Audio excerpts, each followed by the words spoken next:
Yo, ang gandang lalaki ko pala dito. Tignan mo, tingnan naman yan. Yo, salamat at inimbitahan niyo ako dito sa kakaibang mundo ninyo. Tumagos ako ng mundo sa mundo niyo.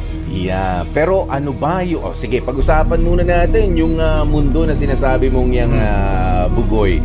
O ano ba? How is it different na nandito ka ngayon sa radyo dun sa mundo na pinanggalingan?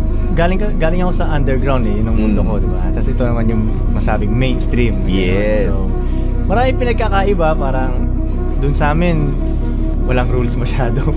Pwede kami late mag-upload ng palabas. Okay. Walang masyadong sinusunod na gano'n. Oo, ikaw. So, sa mga ganito, yun, kailangan namin, pag sinabing alas 8, kailangan...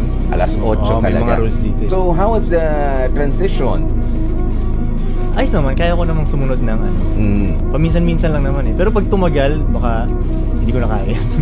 Sa underground. Pero nag-enjoy ka naman ngayon na medyo syempre nandito ka sa pagitan ng syempre galing kang talent sa underground music scene and then palipat ka rito sa mainstream. Yeah, okay naman, para lang akong turista sa ibang bansa. Yeah, na para namamangha sa... pagpasok ko, di ba? Parang professional.